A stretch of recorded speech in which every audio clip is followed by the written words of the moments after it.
Zee 24 तास एक पाऊल पुढे. उभे केले मला बोलवलं तर मी नक्की येईन. तर अरविंद केजरीवालांच्या चरित्राबद्दल काही संशय नाही, त्यांच्या तळमळीबद्दल त्यांना फोटो लावायला अलाव कराल का? म्हणजे अरविंद केजरीवालला फोटो लावायला अलाव कराल का?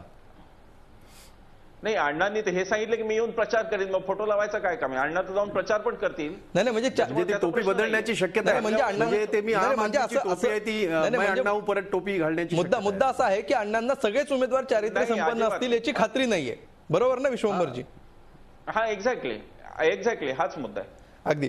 चपळगावकर सर, सध्याची जर आपण ही संपूर्ण चर्चा मागच्या अर्ध्या तासापासून करतो आहोत, याच्यामधून राजकीय भवितव्य या देशाचं काय असेल? सध्याची सत्ताधाऱ्यांमध्ये सातत्याने दिसून येणारे घोटाळे आहेत, भ्रष्टाचार आहे, याच्यामुळे संतापलेली जनता आहे.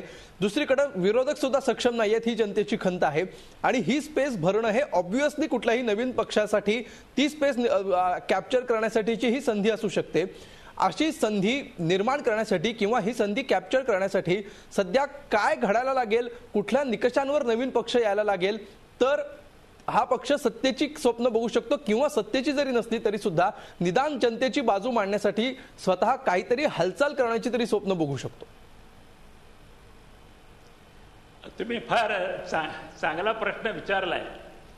आता याचं उत्तर थोडं विस्तारानं द्यायला पाहिजे.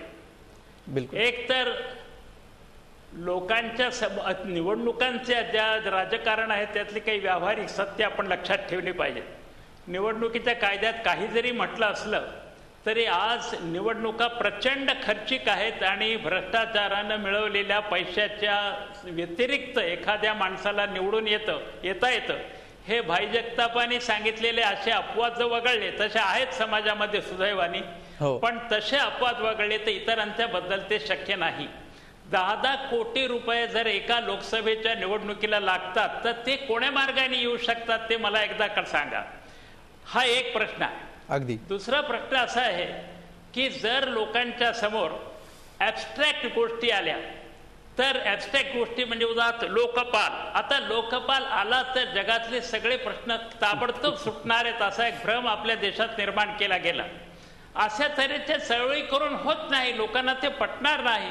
लोकांना तुम्ही हे सांगा की भ्रष्टाचाराचे हे 1, 2, 3 मार्ग आहेत. उदाहरणार्थ सरकारला डिस्क्रिशन म्हणजे स्वेच्छाधिकार जे दिले त्यातून असा भ्रष्टाचार दिला तो ते स्वेच्छाधिकार संपवा. असे कॉन्क्रीट असे जे काही ठराविक उदाहरणं घेऊन तुम्ही लोकांच्या समोर भ्रष्टाचार नष्ट करण्यासाठी जर गेला तर लोकांची सहानुभूती मिळेल. आणि दुसरी गोष्ट अशी की जगात सर्वच भ्रष्ट आहेत आणि मी एकटा फार सज्जन आहे, ही भूमिका कोणत्याही घेणाऱ्या कोणत्याही राजकारण्याला भारताच्या निवडणुकीत यश मिळणार नाही. याचं कारण असं की सर्वसामान्य माणसाला सुद्धा भ्रष्टाचाराला शरण जावं लागतं. आणि तुम्ही जेव्हा हे मांडता तेव्हा तुम्हाला डावं उजवं हे करीतच जावं लागतं की याच्यापेक्षा हे बरं आहे, सध्या माझा कार्यक्रम एवढ्या पुरता आहे म्हणून आपण हे करू. म्हणून खरं म्हणजे आता मी पुन्हा एकदा सांगतो, मागे सांगितलेलं की अण्णा किंवा केजरीवाल यांचा पराभव झाला तर देशातल्या मला अण्णा आणि केजरीवालांचे दोष 100% माहिती आहेत, अनेक माहिती आहेत, चर्चिलेले माहिती आहेत, न चर्चिलेले माहिती आहेत, पण तरीही यांचा पराभव होणं हे भारतीय लोकशाही आणि नागरिकांच्या दृष्टीनं चांगलं आहे असं मला स्वतःला वाटत नाही. पण ज्या पद्धतीने हे चाललेलं आहे त्याच्यामध्ये यांना यश मिळण्याची शक्यता कमी आहे असं मला स्वतःला वाटतं. एक तर स्वतःविषयीचे गैरसमज करून घ्यायचं कारण नाही, आपल्या सामर्थ्याच्या विषयीचा भ्रम करून घ्यायचं कारण नाही, आणि सगळ्या लोकांना आपल्या बरोबर ठेवून आपण गांधीजी जसं एक पाऊल पुढे जात होते आणि त्यांच्यावर इतर त्यांचे सहकारी रागवत होते की तुम्ही तडजोड केली कशी, तर गांधीजी सांगत होते की एक पदरात पडले तेवढं आपण घेऊ पुढे जाऊ. अशा पद्धतीनं तुम्हाला सुटू शकणारा प्रश्न लोकांच्या समोर आणून तो सोडवायचा असं म्हणून चळवळ यशस्वी होते असं चित्र उभं करावं लागेल. हे चळवळ करीत नाही आपली ही माझी तक्रार आहे.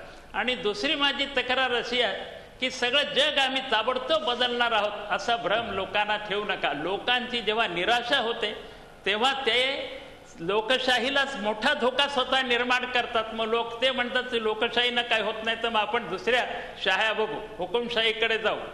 तेव्हा ही गोष्ट लोकशाहीवर प्रेम करणाऱ्या कोणाही माणसानं करता कामा नये. तेव्हा नवा पक्ष आहे त्याला शुभेच्छा, परंतु त्यांनी व्यवहार त्यांना कोण शिकवणार ते माहिती नाही.